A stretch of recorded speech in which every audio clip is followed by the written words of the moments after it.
Screamer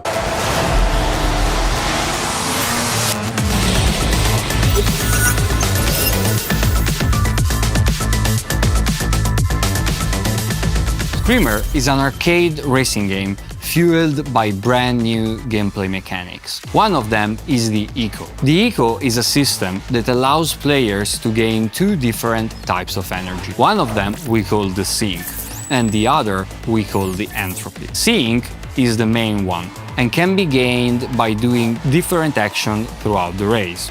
For example, you can gain it by staying in the slipstream of an opponent, or you can gain it passively throughout the race. There are also characters that have abilities that tweak or add new ways to interact with Sync.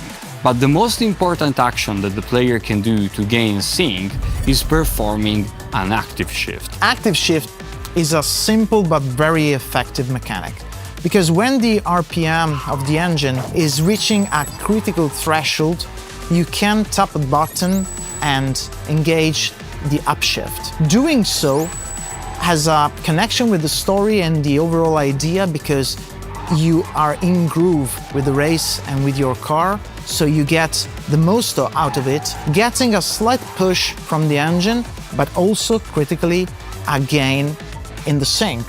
So active shifting needs a little concentration, but gets you a great reward in building up the sync throughout the race. The main action that you can perform when you have enough sync is the boost.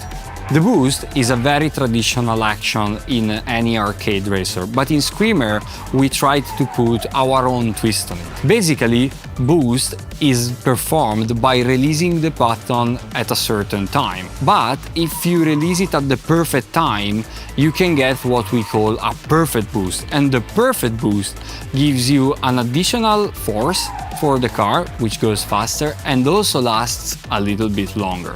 So boost is very important throughout the entire race. But boost is not the only thing that you can do when you have enough sync. Shielding is the other way to use the sync resource, because the Screamer blends the racing part and the fighting part seamlessly. So to try to win the races and prevail is key to be able to protect yourself from the other attacks. So when you see the on-screen alert, you can decide to use sync to activate the shield, protect yourself for a brief amount of time, and be basically invulnerable. But all the actions you do, both boosting and shielding, will use sync and at the same time build up the other key resource, that is the entropy. When you perform actions that use sync, you gain entropy. And entropy is the energy that fuels the fighting part of the system. The first action that you can perform is called Strike. And Strike gives you a short but very powerful burst of speed. If you hit another vehicle when you use a Strike, you make it explode and perform what we call a KO, which is very powerful. It gains you energy and also a position. But another thing that you can do if you decide to keep the entropy instead of spending it for a strike is use the ultimate ability, the Overdrive. The Overdrive is the ultimate weapon in Screamer, so you can decide to save the full entropy bar and use it completely to enter the Overdrive state. There, you'll be much faster, you'll have the shield engaged for a brief amount of time, and whenever you touch an opponent, you'll KO them immediately. But be careful, when the shield fades out, you'll be still very fast, but you'll be vulnerable, and if you touch the walls, you'll explode. It's a very powerful tool to be used very carefully and very skillfully. We've been talking a lot about fighting and KOs, but don't be afraid. When you get KO'd, you don't restart from still, but you restart in motion thanks to the ecosystem. So you'll be able to rejoin the competition and stay into the groove and fight for the lead. So, when you take into consideration all these gameplay mechanics, you can easily imagine that each race in Screamer can be very unique. And on top of that, you have to consider for the differences in character abilities and also the differences in vehicle handling.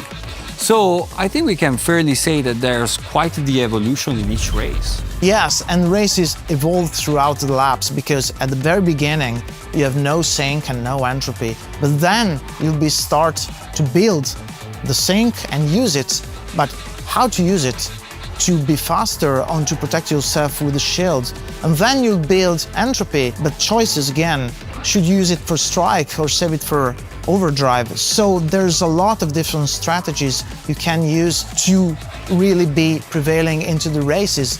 And there's a lot of evolution from the beginning to the end. And now we are thinking about the single player part of the game, so racing against the AI.